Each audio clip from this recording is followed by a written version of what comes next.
by far the best instruction I received in accounting came from Ray Dean, and there's nothing more important.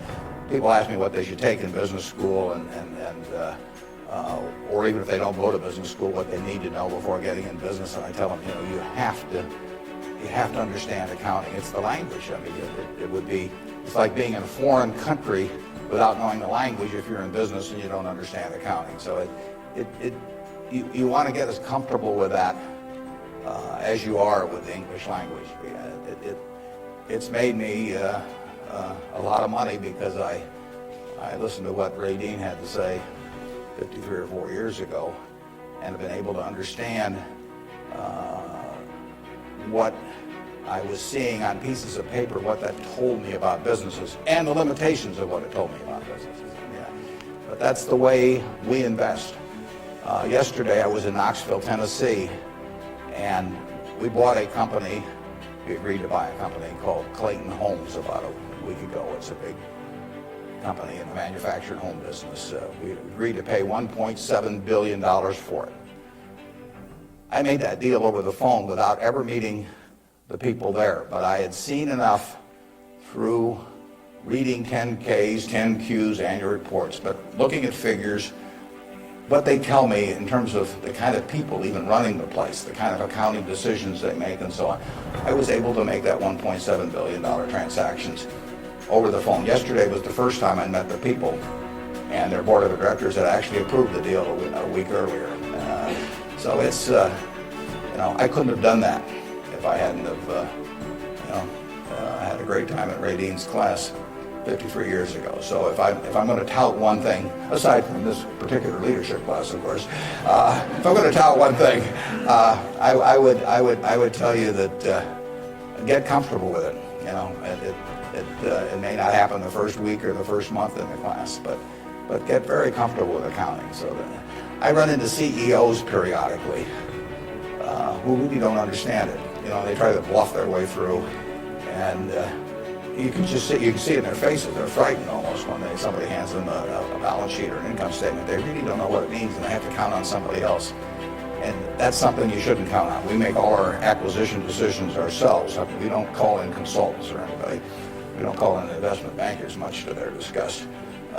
No investment banking fees in the Clayton Homes deal, because it's my responsibility running Berkshire to understand enough about our acquisition decisions to make them based on the numbers that I see and what I see there.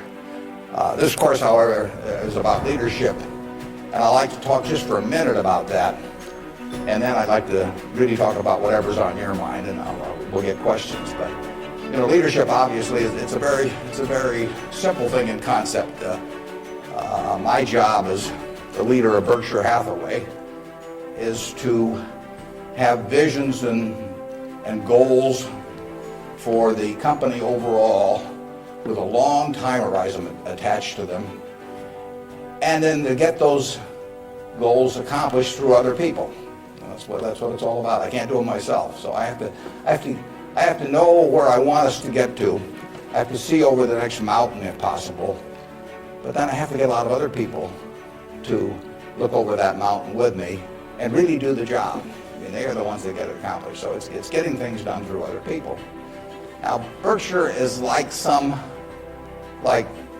many large corporations in certain ways, but it's really quite different in many ways. We have over 150,000 people now working for Berkshire Hathaway in dozens of companies throughout this country primarily, and even abroad a little bit.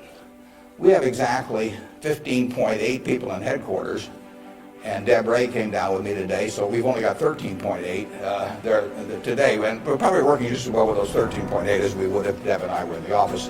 But that's an unusual organization. I mean, we have dozens of operating managers, CEOs of their businesses, out there running them today, and they do it without any direction from the home office except for one very limited piece of direction that I give them, which I'll get to in a second. But we have these people, and they're an unusual group of people running these businesses because most of them have sold their businesses to us, and they're very, very wealthy. 3/4 of our managers do not need to work financially. You have no reason financially to work. Probably 3/4 of them are worth at least $50 million, and we have some that are worth in the billions. And yet these people jump out of bed every morning, and work, and they work weekends, and they love working. And why is that? And what's the key to that? Well, the key really is the same reason I keep working. I can do anything in the world I want to do, but what I want to do is run Berkshire Hathaway. Now, why do I want to run it that way? There's a couple things. A, I get to paint my own painting. I go down there every day, and I feel like Michelangelo there, working on the Sistine Chapel or something. Nobody else may think it's a great painting, but I get to paint my own painting. I do not have people second guessing me.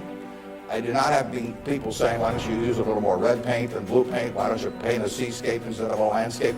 I get to do my own thing. It's a form of creativity. It's exactly like somebody feels it's a professional golfer or somebody feels it's a painter. They're not doing it for the money, primarily. They're doing it because they like doing something well, and that it happens to be down the route of their talents. And the second thing I like, frankly, is I like applause. I like appreciation. So I like having shareholders who feel good about what I've done. I mean, I have a 96-year-old aunt, and her husband went to the University of Nebraska too, and she is, she has all her money in Berkshire Hathaway, and she counts on me. And she's out in Palm Springs now, and her whole net worth is in Berkshire. And I've got cousins, and I've got everybody in our family has got all their money in Berkshire. And so those people are counting on me, and that's kind of fun to have something where you can actually deliver for other people and change their lives in positive ways. As a matter of fact, we had a couple that nobody had ever heard of up until a few years ago, the Othmers in New York. They came from Omaha. Don Othmer went to Central High. Mitt Othmer, not sure which high school she went to in Omaha, probably South High. They left $750 million when they died. Nobody ever heard of them. And I think a substantial portion, went right here to the University of Nebraska. It was probably a total surprise to the university when they got, I don't know, you probably got 150 million or so. Yeah. Well, you should thank the Othmers, but nevertheless, you see the money, you see good things happening out of it. So it's fun. I mean, it's, it beats playing golf every day or something of the sort. So I say, if that's what turns me on, what's going to turn on these managers that are out there running things like Clayton Homes, or we've got a company, Flight Safety, that trains more pilots than anybody in the world. Flight Safety is run by an 85-year-old man, Al Yulshi. Al started the company with $10,000 in 1951. It now trains 4 or 5 times as many pilots as non-military pilots as anybody in the world, and he is there at 85, and it's a matter of public record. He's got $1 billion worth of Berkshire shares. He works 7 days a week. He loves it, and he loves it for the same reason that I love what I do. He gets to do it his way. He buys these big simulators that you train pilots in. He doesn't have to check with me as to whether to spend $15 million for a simulator. He doesn't ask me. He knows so much more about it than I do. Why in the world would he ask me? Well, I can't tell what kind of a plane I'm in, when I'm flying around. And Al is spending $200 million a year on simulators, spending Berkshire Hathaway money, and he never checks with Omaha. He's never had to come to Omaha for any kind of meetings. He runs his own business, and that's what he loves in life. And I let him do it. I mean, that's my contribution to it, is really turning loose his energies. And they were properly directed before we bought the company 7 or 8 years ago. Why should I think that he couldn't keep running it after that? And like I say, at 85, he's still running it. The second thing that our managers like, in addition to this painting their own painting, is they too love applause. I mean, I try to be, I report in my annual report accurately what they have accomplished, but they accomplished a lot. You heard Susan Jock, I think, some weeks ago here. Susan came to Borsheim's, and she was making $4 an hour. $4 an hour. And at age, before she was 40, she became CEO of the second largest independent jewelry operation in the United States, from $4 an hour.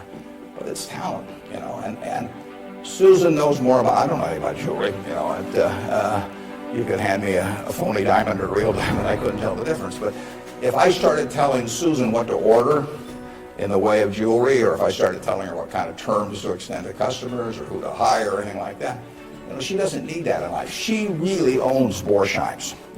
We have the stock certificate, we get the profits. Get accustomed to. But it's her baby. It's her baby. She decides, everything about that place. And so it's her creation. And that feeling of ownership is really extraordinary, and it's so much better. I mean, it's the way I like to work, and it's the way, it's the way Susan Jock likes to work. It's the way Al Yoshi likes to work. And Susan, like anybody else in this world, loves being appreciated. I mean, there'd be something wrong with her if she didn't. And the truth is, nobody appreciates her more than I do. I mean, she is a talent. And we are lucky to have her, and we're lucky to have all of these other managers. So leadership at Berkshire really consists of taking a bunch of people who, in a baseball analogy, would be 400 hitters, and just handing them the bat and just telling them to get up their plate and take a big swing. There's very little to it beyond that. One thing I do is I send them a letter. We don't have meetings in Omaha. Some of our managers, there aren't any meetings, and there's no catechism or anything else. Once every 2 years, I send them a letter. This is it. Roughly one and a half pages or so. The only instruction they get from us. They don't send budgets to us. We don't care about those. Some of the companies use budgets, some don't use budgets. We adjust to them. Some of the managers I talk to a couple times a week because they like to talk frequently. Some of them I talk to literally once a year because they don't like to talk to me. And whatever, it's up to them. I adapt to them. The only thing I tell them, and this letter, which went out January 20th, 2003, it says it's been 2.5 years since my last memo. Now, how many big companies you have the managers out there? Been 2.5 years since they heard from the home office. It's been 2.5 years since my last memo. Here are a couple things to keep in mind. And number one, and this is number one every time, this doesn't change. It won't change 2 years from now or 4 years from now or 6 years. Number one, we can afford to lose money, even a lot of money. We cannot afford to lose reputation, even a shred of reputation. Let's be sure that everything we do in business can be reported on the front page of a national newspaper in an article written by an unfriendly but intelligent reporter. In many areas, including acquisitions, Berkshire's results have benefited from its reputation, and we don't want to do anything that in any way can tarnish it. Last year, Berkshire was ranked by Fortune as the 4th most admired company in the world. This year, we were 3rd in the United States. They just published it. It took us 37 years to get there, but we could lose it in 37 minutes. And that's the message. I mean, we can lose money. It does, nicer to make money, but we'll figure out ways to make money. But we can't lose a shred of reputation, because you don't get it back.